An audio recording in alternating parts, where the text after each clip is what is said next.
ಶ್ರೀ ಸತ್ತುಪಾಸಿಯೇ ನಮಃ.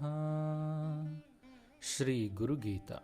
ಶ್ರೀ ಗುರುದೇವರನ್ನು ತ್ರಿಕರಣ ಶುದ್ಧಿಯಿಂದ ಆರಾಧಿಸಬೇಕು. ಶ್ಲೋಕ 51. ಕರ್ಮಣ ಮನಸಾ ವಾಚಾ ಸರ್ವಧಾರಾಧಯಿದ್ಗುರುಂ ದೀರ್ಘದಂಡಂ ನಮಸ್ಕೃತ್ಯ ನಿರ್ಲಜ್ಜಾ ಗುರು ಸನ್ನಿಧೋ.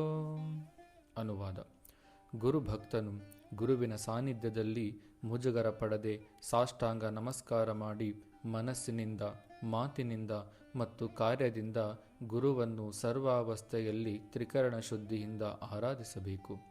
ಭಾವಾರ್ಥ: ಗುರುಗಳಿಗೆ ನಮಸ್ಕಾರವನ್ನು ಪದ್ಧತಿ ಎಂದು ತಿಳಿದು ಮಾಡಬಾರದು. ಮನುಷ್ಯ ತನ್ನ ಧ್ಯಾಸವನ್ನು ಗುರುವಿನಲ್ಲಿಡದೆ ಸುತ್ತಲಿನ ಪರಿಜನರ ಮೇಲೆ ಇಟ್ಟಾಗ ನಮಸ್ಕರಿಸಲು ಅಂಜಿಕೆಯಾಗುತ್ತದೆ. ಮುಜುಗರ, ಸಂಕೋಚ ಪಡದೆ ಅಭಿಮಾನ ಬಿಟ್ಟು ತನ್ನನ್ನು ಎಲ್ಲ ರೀತಿಯಿಂದ ರಕ್ಷಿಸುವ ಹಾಗೂ ಉದ್ಧರಿಸುವ ಮಹಾಗುರುವಿಗೆ ಸಾಷ್ಟಾಂಗ ನಮಸ್ಕಾರವನ್ನು ಮಾಡಬೇಕು. ಸ್ತ್ರೀಯರು ಪಂಚಾಂಗ ನಮಸ್ಕಾರವನ್ನು ಮಾಡಬೇಕು. ಗುರುವಿಗೆ ನಮಸ್ಕರಿಸಿದಾಗ ನಮಸ್ಕಾರದೊಂದಿಗೆ ವ್ಯಕ್ತಿಯ ವ್ಯಕ್ತಿತ್ವ ಬೆಳಗುವುದಲ್ಲದೆ ಅಹಂಕಾರ ಅಳಿಯುವುದು.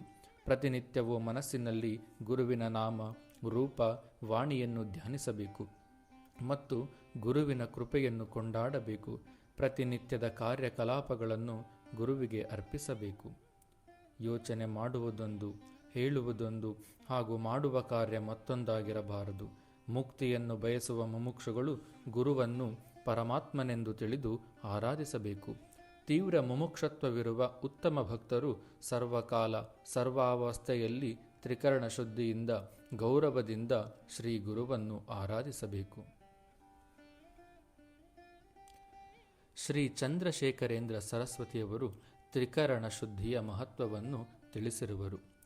ಕಂಚಿ ಕಾಮಕೋಟಿ ಪೀಠದ ಶಂಕರಾಚಾರ್ಯರು ಶ್ರೀ ಚಂದ್ರಶೇಖರೇಂದ್ರ ಸರಸ್ವತಿಯವರು ತ್ರಿಕರಣ ಶುದ್ಧಿಯ ಮಹತ್ವವನ್ನು ಸರಳವಾಗಿ ಲೌಕಿಕವಾಗಿ ಬೋಧಿಸಿರುವರು.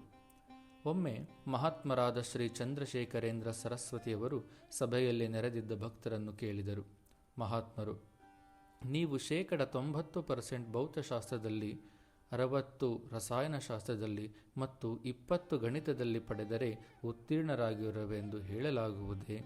ಭಕ್ತರು ನಿಸ್ಸಂದೇಹವಾಗಿ ಇಲ್ಲ ಮಹಾಸ್ವಾಮಿಗಳೇ ಎಂದು ಉತ್ತರಿಸಿದರು. ಮಹಾತ್ಮರು, ಏಕೆ?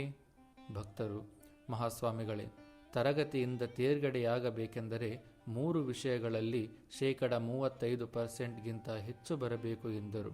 ಮಹಾತ್ಮರು ಮುಗುಳ್ನಗುತ್ತಾ, ಹೌದಾ, ಹಾಗಿದ್ದರೆ ನೀವು ನಿಮ್ಮ ಚಿಂತನೆಯಲ್ಲಿ 90%, ಮಾತಿನಲ್ಲಿ 60 ಮತ್ತು ಕಾರ್ಯದಲ್ಲಿ 20 ಪಡೆದರೆ ಭಗವಂತನ ಪರೀಕ್ಷೆಯಲ್ಲಿ ಉತ್ತೀರ್ಣರಾದ ಹಾಗೆಯೋ ಇಲ್ಲವೋ?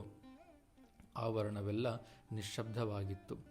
ಮಹಾತ್ಮರು, ನೀವು ಹೇಗೆ ನಿಮ್ಮ ಶೈಕ್ಷಣಿಕ ಪರೀಕ್ಷೆಯಲ್ಲಿ ಎಲ್ಲ ವಿಷಯದಲ್ಲಿ ಉತ್ತೀರ್ಣರಾಗದಿದ್ದರೆ ತೇರ್ಗಡೆಯಾಗುವುದಿಲ್ಲವೋ ಹಾಗೆಯೇ ಭಗವಂತನ ಪರೀಕ್ಷೆಯಲ್ಲಿ ಎಲ್ಲ ವಿಷಯದಲ್ಲಿ ಉತ್ತೀರ್ಣರಾಗದೆ ತೇರ್ಗಡೆಯಾಗುವುದಿಲ್ಲ. ನಮ್ಮ ಆಧ್ಯಾತ್ಮದ ಪ್ರಯಾಣದಲ್ಲಿ ಈ ತ್ರಿಕರಣ ಶುದ್ಧಿಗೆ ಮೊದಲನೇ ಹೆಜ್ಜೆ. ಇಲ್ಲಿ ನಾವು ಮನಸ, ವಾಚ, ಕರ್ಮಣವೆಂಬ 3 ವಿಷಯಗಳಲ್ಲಿಯೂ ಉತ್ತೀರ್ಣರಾದರೆ ಮುಂದೆ ದಾರಿ ಸುಗಮವಾಗುವುದು. ಪರಮಹಂಸ ಸದ್ಗುರು ಶ್ರೀ ಸತ್ತುಪಾಸಿ ವಾಚ.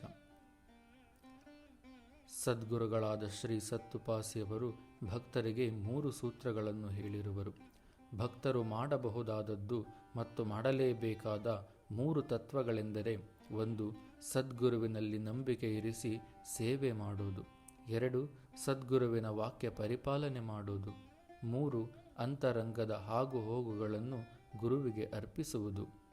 ಸುಜ್ಞಾನ ಸಂಪದ್ಭರಿತ ಪುಟ 49.